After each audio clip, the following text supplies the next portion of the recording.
Cooking with Kevin again, episode 2. If you remember last time, I talked about my cookbook that I got when I was a child and how well it's been used.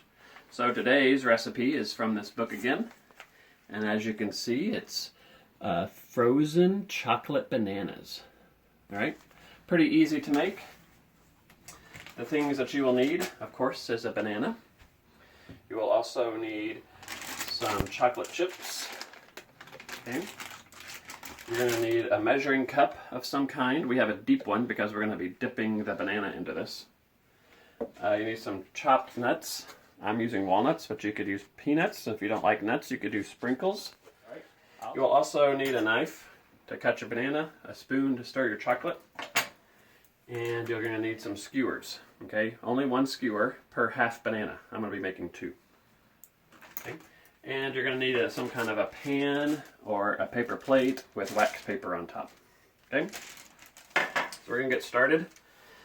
First thing we want to do is melt our chocolate.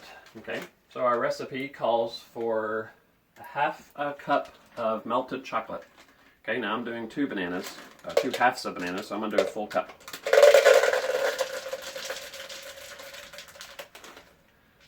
Looks like almost a whole bag here. Okay, got my cup of chocolate. Now we're going to use the microwave to melt this. Okay, so when I melt chocolate, I usually will start it with 30 seconds, and then I will check it. Okay, chocolate will burn very quickly, so you want to keep an eye on it. Don't let it cook too long in the microwave because it will burn and it'll be really gross tasting and separate and be all gritty. So we're going to check it in 30 seconds. And we're going to see what it looks like. We're going to take our spoon and stir it up to make sure it's all mixed up and the chunks are put in with the melted chocolate, and then we're going to put it back in. Okay? I have a few seconds left. I'll get my spoon ready. 3, 2, 1. All right. So take a look at our chocolate. As you can see, it's not really melted at all. That's okay, because I can feel it, the heat coming from it. So I'm just going to stir it up. At the bottom, it is getting a little thicker down there. Okay, so I'm going to put it back in. I'm going to put it back in for 30 more seconds. So now we take your banana. I'm going to peel your banana. I always like to start with a little cut so I don't tear up my banana. Okay, so take your skewer, or you can use a popsicle stick if you don't have a skewer. Put it in the back end of the banana. Try to, oh, my banana is breaking, so it's not good. All right, so now you're going to dip it in your chocolate.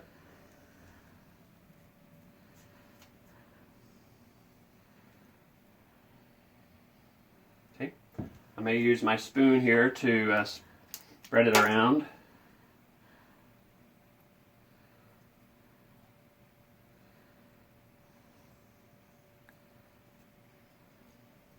All right, then you will roll it around in your topping,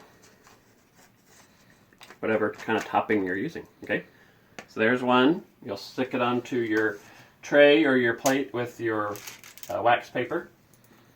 And get my second one ready here, same way.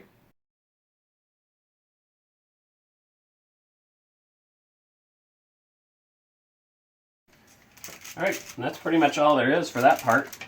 The rest of it, it's going in the freezer, and then you'll have to wait until it's frozen to enjoy it. I guess if you want to eat it like this, you could. There's nothing wrong with that. But it is a lot better when it's frozen. All right, so that's all it is today. Your frozen chocolate bananas. Hopefully you can make that with your mom and dad. Remember, if you're using the microwave or anything cooking, you need to have your mom and dad help you. All right, so thanks again, and we'll see you later.